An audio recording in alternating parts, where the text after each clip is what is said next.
Boa noite a todos. Vamos hoje falar sobre o assunto ABNT-NBR 15751 de 2013, cujo tema é aterramentos de subestações acima de 1 kV, onde ela se aplica em subestações de energia elétrica acima de 1 kV, cujas solicitações sejam em 60 Hz. Ela é um espelho da I3E80, e a I3E80, sim, se aplica a subestações de 50 e 60 Hz. Mas a 15751 é basicamente um resumo, uma facilitação feita para os engenheiros brasileiros fazerem seu uso. O objetivo crítico, a segurança humana, é um aterramento, mas o objetivo crítico é a segurança humana, a limitar potenciais de toque e de passo a valores toleráveis pelo corpo humano, preservando a vida humana, a integridade, a questão de garantir a atuação da proteção e suportar os esforços térmicos e mecânicos. Esse é o objetivo e esse é onde se aplica a nossa norma 15751. Aqui está um fluxograma bem interessante. O primeiro input dessa norma é fazer a medição de resistividade e modelagem do solo, o SEV, sondagem elétrica vertical, NBR 7117. Ela é fundamental para que nós tenhamos valores adequados para começar os nossos cálculos. Então, a primeira etapa é fazer a sondagem da resistividade do solo. Por que não resistência do solo? Porque a resistência, ela é, na verdade, o passo 4. É o passo no qual você já tem uma malha. A malha, o eletrodo de aterramento, mais a resistividade do solo, te confere uma resistência ômica, em ohms. A resistividade do solo é dada em ohms por metro.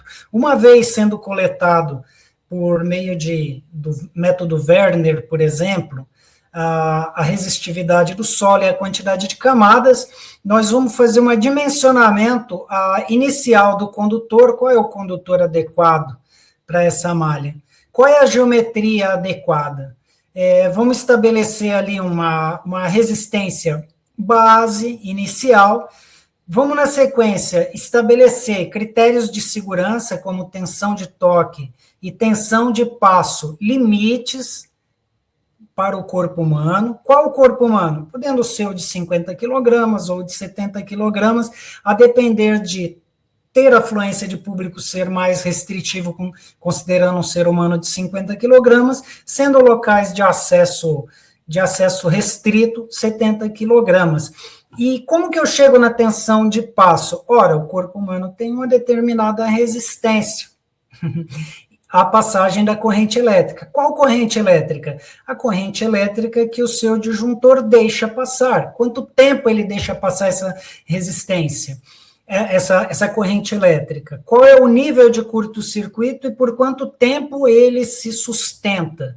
Visto isso, aplicado a um corpo humano de 1000 ohms aproximadamente, tem uma resistência diferente para toque, para passo, mas são associações de resistores, o corpo humano, e você tem uma resistividade de solo, visto corrente de curto-circuito, tempo de duração, resistência do corpo humano, resistividade da camada de cobertura do solo, sendo uma brita, sendo um asfalto, o que quer que seja, você tem ali os limites de segurança, de tensão de toque e de passo.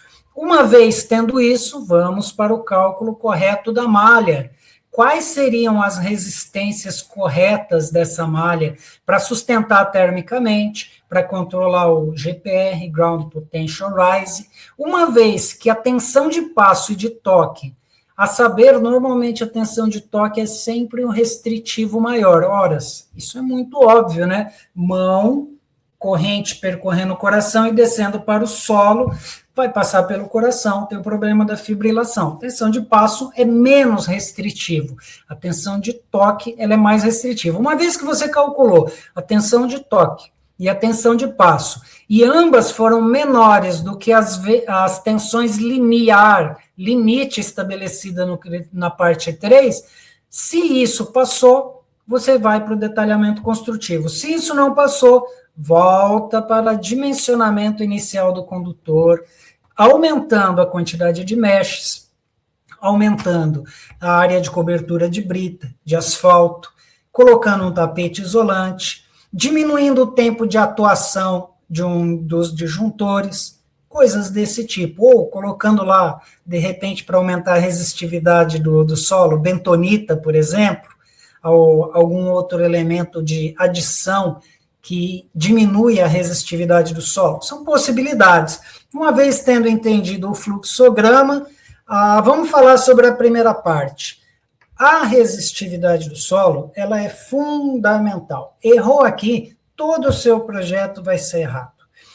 Porque é baseado na resistividade do solo que vai sair a resistência do seu aterramento, que vai sair o ground potential rise, quanto que teve de elevação sua malha como um todo em relação a um terra remoto, de um transformador longe.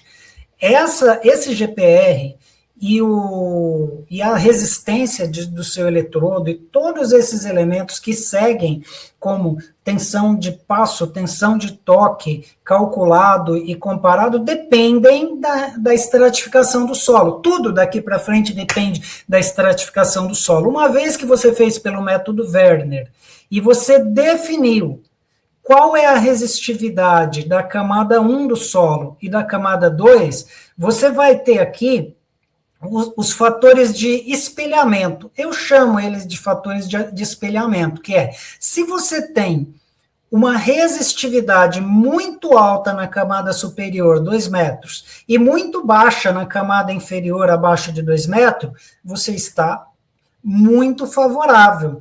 Ou seja, você tem um ρ2 dividido por ρ1, ou seja, resistividade 2 por 1. Você tem um N inferior a 0.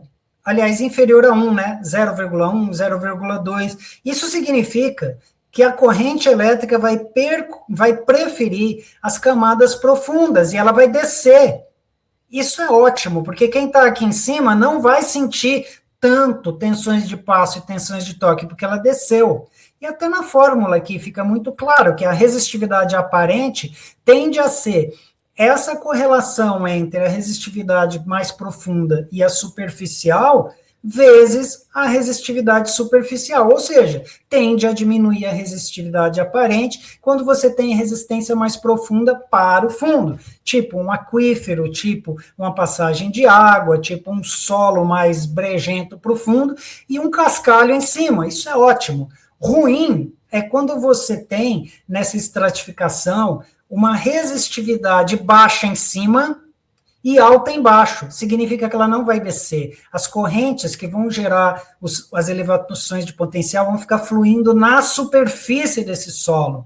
Então, entender a estratificação do solo em camadas é fundamental para que você tenha a resistividade aparente. E se ela é favorável a dispersar para o fundo ou ficar passando correntes na superfície e gerando potenciais na superfície que geram tensões de passo e tensão de toque. Então, a estratificação é fundamental.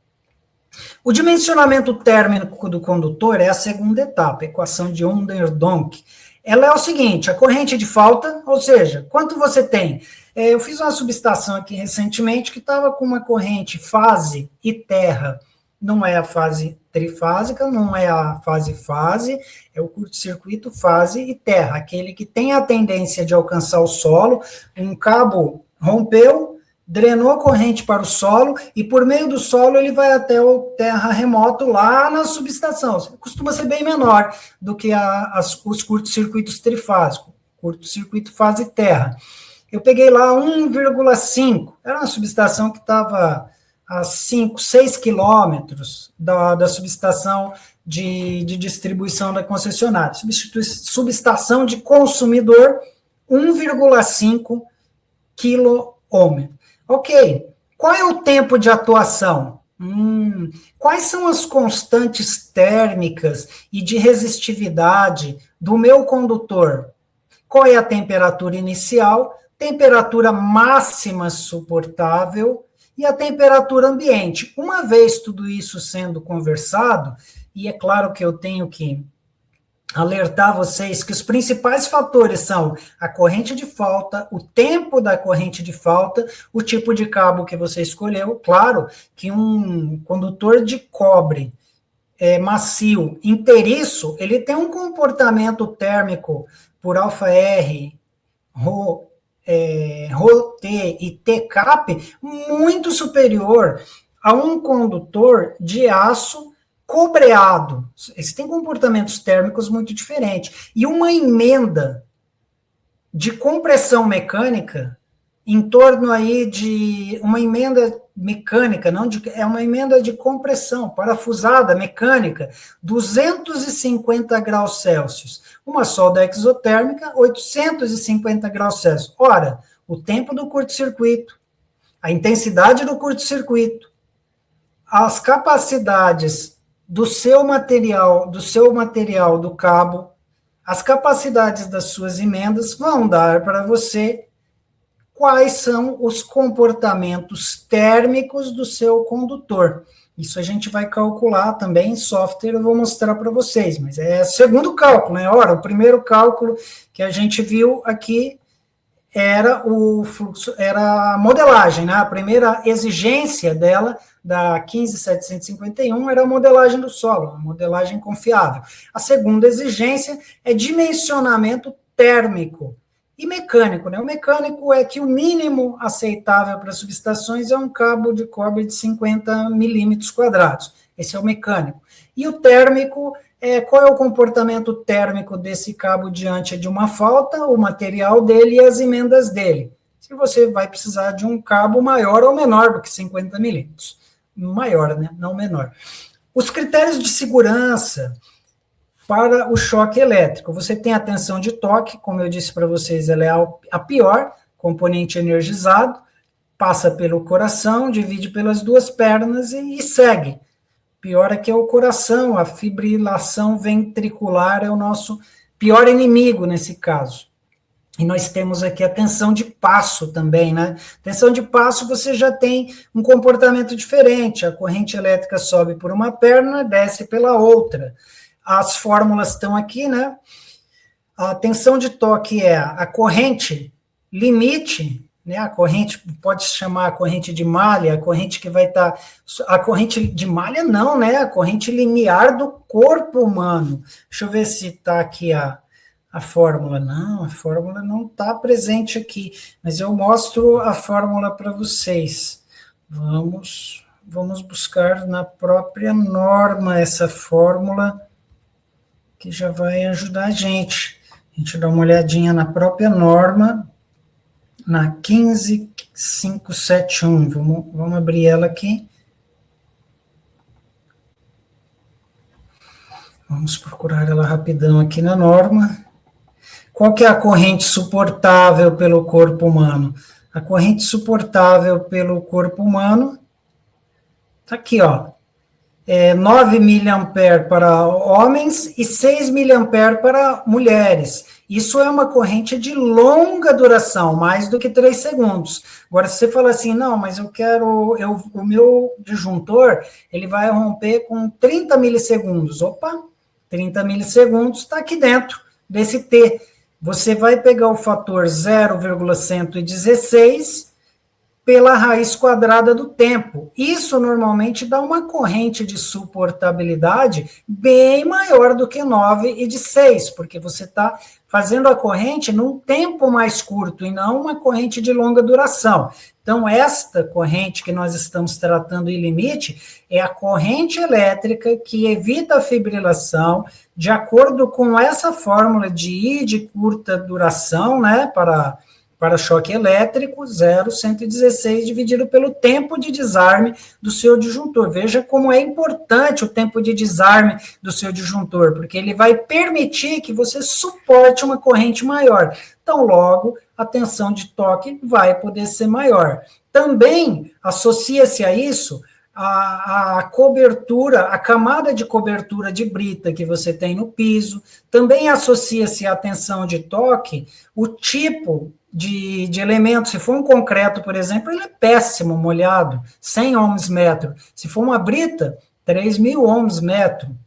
Se for um asfalto, 1 milhão de ohms metro. O asfalto ele tem uma capacidade altíssima de resistividade, ou seja, dependendo da camada de cobertura, da espessura da camada de cobertura que está no seu pé, e do tempo que o seu disjuntor vai desarmar, é a tensão suportável de toque e de passo, ok?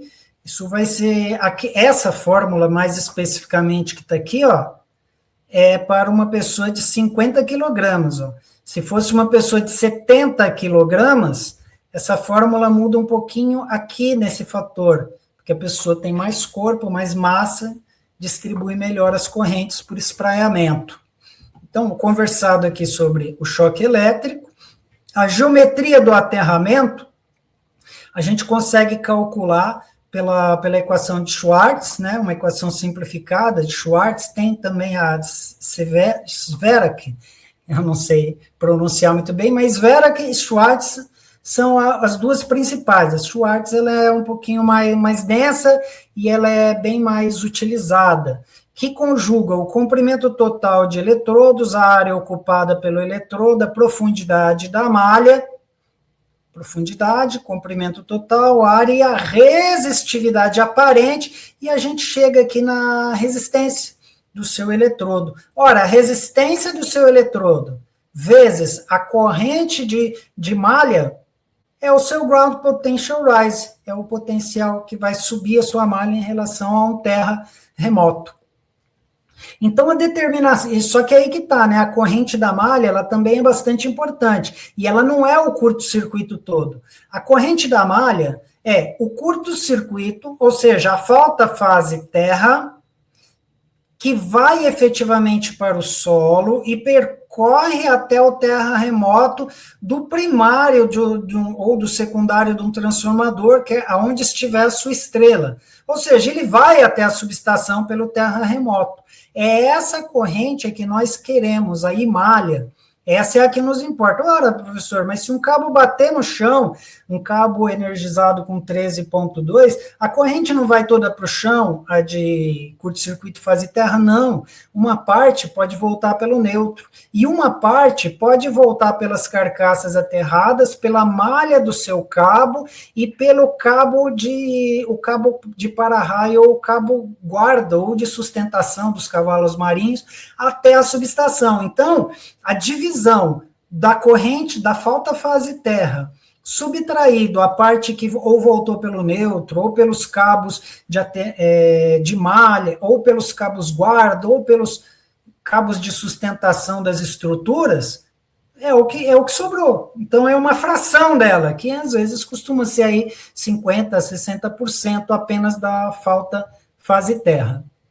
Então, a corrente de curto-circuito total, esse fator de divisão, que é o retorno pelo guarda e pelo neutro, o fator de decremento, que é em função da assimetria DC, do offset DC, o fator de projeção de crescimento futuro, porque hoje você tem um curto-circuito. E amanhã, como que é a projeção de crescimento dessa rede? Ou desse transformador que limita o curto-circuito fase terra. Opa, se você tiver, é um pouco difícil, né? Porque você precisaria conhecer a cidade, o urbanismo da cidade, e por aí vai. Ou, pelo menos, as projeções da concessionária para aquele local. Aqui na minha cidade é terrível.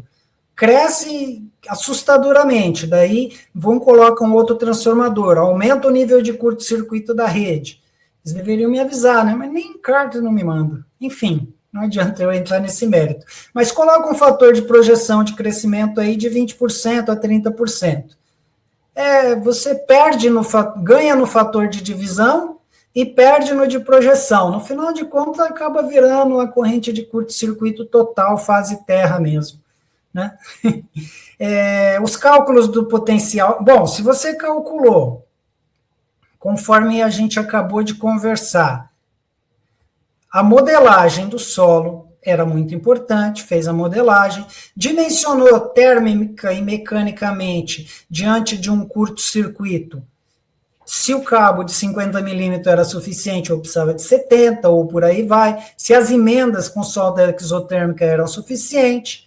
Dimensionou as tensões de toque e a de passo suportável. Dimensionou o grid da sua resistência. Dimensionou a corrente de malha pelas divisões, que no final voltou mesmo a ser a corrente de curto-circuito fase terra. Só lhe resta agora verificar se os potenciais de toque e de passo presente, se você falou que você calculou, a suportabilidade de tensão de passo e de toque, agora só lhe resta verificar quais são as tensões de passo e de toque que surgem efetivamente na tal da malha. Isso é calculado pela resistividade aparente, vezes o I da malha, vezes o Km, que é um fator geométrico, vezes o Ki, que é o fator de irregularidade, a quantidade de cabos. Por meio desta equação, você vai ter o V de toque. E claro que o Km é para toque. Se você quiser calcular a tensão de passo, é só substituir nessa fórmula o fator geométrico da tensão de passo, que é um passo de 1 metro, para o fator geométrico da tensão de toque, que é um outro fator geométrico. Na 15.751, você consegue aprofundar e verificar esses fatores geométricos Km e Ks, que são ora para toque, ora para tensão de passo. Uma vez calculado isso, você tem tudo o que você precisa para fazer sua análise, para verificar se você está seguro, se você não está seguro, se você requer mais medidas, que seria aumentar a quantidade de eletrodos, ou aumentar a resistividade do solo por meio de aditivos químicos, ou diminuir o tempo de exposição àquele curto-circuito por meio de parametrização dos relés, coisas do tipo. É comparar tensão de toque, tensão de passo na malha, com tensão de passo e tensão de toque suportáveis. Bom, eu acho que eu queria um exemplo, hein? Eu produzi um software, um aplicativo, e esse nosso software, esse nosso aplicativo que eu produzi com o Google AI Studio, a gente faz isso tudo automaticamente. Vocês vão ver como é tudo muito mais simples quando aplicado a um exemplo prático. Não podemos nos esquecer de conectar as cercas internas,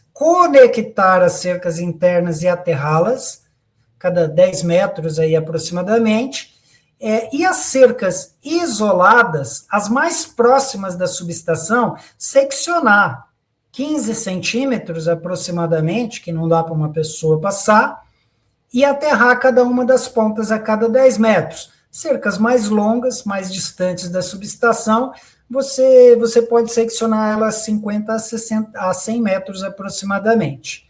É necessário aterrar as chaves seccionadoras, produzir tapetes de redução de passo na onde tem as manobras, né? Seriam tapetes de equipotencialização com malhas de 20 por 20, de 10 por 10, que sejam mais fechadas, e em cima desses tapetes, os de borracha. Os para-raios também é necessário você conectar ele ao mesmo ponto, a carcaça do transformador e ao aterramento. Os cabos blindados que saem dos TCs e dos TPs da subestação, você tem que aterrar eles separado da referência do TC e do TP, para que você não tenha incompatibilidade eletromagnética. Então, o checklist da validação da 15751 é estrutura do solo, modelo em 2 camadas, vai verificar qual a resistividade aparente e se ela é mais refletiva ou menos refletiva, como eu disse para vocês, sendo preferível resistividade alta na primeira camada e baixa na segunda camada. Acrescentar uma camada superficial, né? A brita aqui, por exemplo, foi escolhida para, sem ser a camada 1 do solo e a camada 2 do solo, uma camada superficial para se tornar um material isolante, ou pelo menos mais isolante e menos a favor da condutividade. A divisão da corrente de curto-circuito, ela é realista, né, para que você não assuma que toda a corrente do curto-circuito, mas a gente andou conversando, né? Você tem um curto-circuito fase terra, tudo bem, divide ele, a parcela que volta pelos cabos guarda, ou pelos cabos pelo cabo de neutro, divide, ok. Só que a hora que você coloca o fator de projeção de crescimento, se for uma cidade com pouco crescimento, beleza, tá? Você vai diminuir bastante a I de malha. Mas se não for, você volta na I de curto-circuito fase terra. Calcula os potenciais máximos aceitáveis, aterra os trilhos, aterra as cercas, escolhe os materiais que suportam as temperaturas e pronto, tá aí o que a NBR 15751 aborda. Aí vocês falam assim, pô, Júlio, vale a pena você me mostrar, então, como que esse trem funciona na prática. Ok, vamos lá. Vamos verificar como que esse trem funciona na prática. Eu fiz aqui um aplicativo, e esse aplicativo a gente consegue aplicar aqui, ó, modelagem do solo, anexo A. Vai lá, segundo a 7117, a sondagem elétrica, e fala, ó, tem duas camadas? Tem, a primeira de 100 ohms, a segunda, vamos falar que tem a 50 ohms, tem uma profundidade de 2. Então, a resistividade aparente desse solo é 50 ohms metro. Vamos estabelecer uma geometria dessa malha da minha subestação, 50 metros por 40 metros, 11 eletrodos dispostos na vertical e 9 eletrodos dispostos na horizontal. Vamos ter aqui 5 metros cada um desses meshes aproximadamente 5 por 5 ou 5 por 4,5 de mesh, aproximadamente isso. Vamos enterrar eles 5 metros. Vamos colocar hastes? Por enquanto, não. A NBR, a fórmula de Sverak, ela está me dando que a minha malha tem uma resistência de 0,5 ohms. Ou seja, o meu solo tem uma resistividade de 50 ohms metro, e a minha malha está dando 0,5 ohms, uma excelente malha. Minha corrente de malha, vamos falar que eu tenho um 10 de K de curto-circuito, não tenho projeção de crescimento, mas tenho um cabo guarda, então só 70% vai para o solo e vai encontrar através do solo o terra distante, né, o terra remoto. Ao tempo da falta, vamos falar que foi meio segundo, que falta longa, né? Que relezinho vagabundo. Mas vamos fazer essa consideração, uma consideração bem crítica. Para isso, o cobre macio nós vamos estar utilizando, nada de aço cobreado, vamos utilizar o cobre macio, emenda com solda exotérmica. Vamos falar, então, que esse cabo passaria o 18,54 pelas exigências térmicas. Ok, aprovado. Mas o mínimo da norma, mecanicamente, é 50 milímetros. Vamos ver a corrente de curto total se passaria. Também, pela corrente de curto total, também passaria. Potencial seguro para uma pessoa de 50 quilos, vamos colocar uma camada de brita, considerar ela molhada, espessura da camada 10 centímetros, nossa, é pouquinho, né? Isso gera uma tensão de toque aceitável, pelas fórmulas que vimos, de 677 volts. Alto até, né? Nem tanto. E a tensão de passo super alta, aceitável, de 2.216 volts. Ora, a tensão de toque aceitável, 677. E a de passo aceitável, 2,216. Corrente de falta, 7 kA, que era 70% de 10 kA. Tempo de 0,5 segundos, que seria aí 50 milissegundos, 500 milissegundos. Nossa, que falta longa. Ok, determinado. Se vocês olhassem pela NBR 14039, que ela também tem um método de calcular, a tensão admissível para 0,5 segundos seria 283 volts. Está bem distante, né? A 14039 seria bem mais restritiva com relação à tensão de toque suportável. E para tensão de passo? Tensão de passo, a 14039 não trata. Ela trata apenas a tensão de toque. a 14,039, que é uma tensão de contato, mas pelo que eu entendi, é a tensão de toque. Está bem diferente. E o potencial calculado? Nossa, o potencial calculado é admissível 677, mas o calculado deu 786, a menos que eu coloque hastes nas bordas. Com hastes nas bordas, o potencial calculado cai para 287, só que eu sou obrigado a vir aqui na geometria da malha e colocar hastes nas bordas, porque essas hastes de borda vão direcionar as correntes de marginais para o fundo do solo e não para a superfície. Vamos colocar eletrodos de 2,4 metros por meia polegada. Colocamos. Vamos voltar. Potenciais calculados. Opa, o potencial calculado de toque aceitável. Olha que coincidência positiva. Este potencial de toque agora se assemelha ao que a NBR 14039 tinha solicitado. Que interessante, né? Quando eu vi que o potencial admissível estava alto e o calculado estava mais alto, eu fui lá e considerei a haste de aterramento na periferia. Não que elas mudaram a resistência do meu eletrodo como um todo, mas elas direcionaram as correntes de borda para o solo mais profundo. E aí o cálculo de tensão de mesh caiu de 680 para 287. Tensão de passo também calculou. Então, está tudo controlado. Segurança ao toque, V de mesh 287, admissível mais alta. Tensão de passo, calculado 174, admissível 2.216. Claro, né? É muito mais admissível uma corrente passando entre as pernas do que mão-perna. Tem o coração no meio do caminho.